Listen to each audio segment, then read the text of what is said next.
ola parmaklar, var ola parmaklar.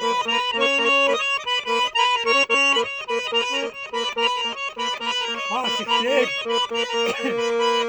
Ne güzel behşedi bunu Tanrımız.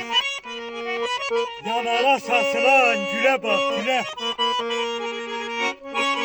Ben çaran elinden oynayıp gelip başında gözünde bele bak bele. Aşık hele yetişmeyip narlar çaldı.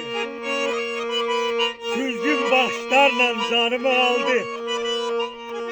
Dudağı dehanı şekerdi baldı. Canhazan eyleyen dile bak dile.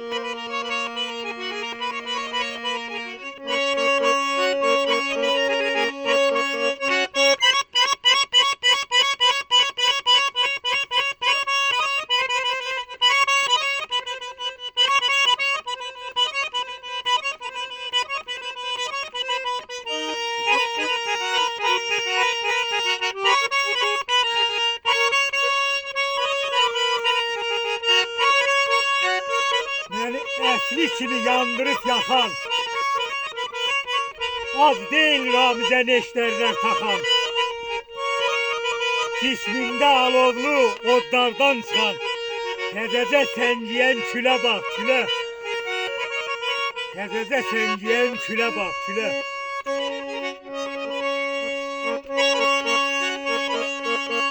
Efsane sen Allah boş yola salma.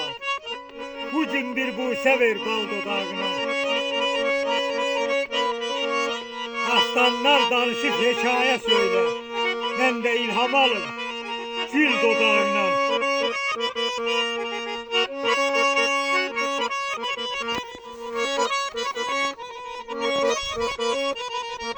Neden koysan hansı bağa girmeye, meşuku düzgün ses çölü vermeye. Her günün öz aşnası var dermeye. Nasıl zövk almasın kal dodağından.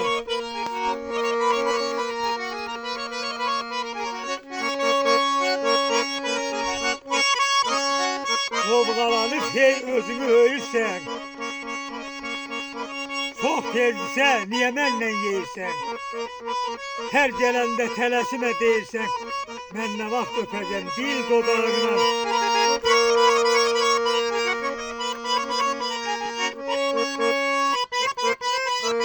Ben karam maralı, ay güzel talış. Adını eylemeyeceğin şirin danış. Göze alıp da saralmamış, solmamış. Şair zavallıya kıl dodağına. Şair zavallıya kıl dodağına.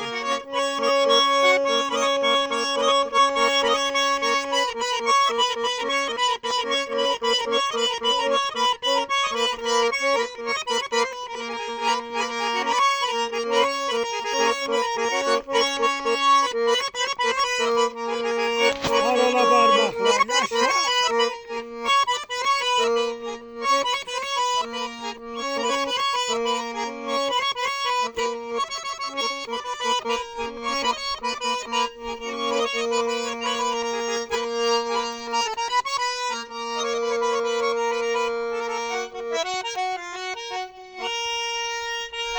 Yaşa yaşa.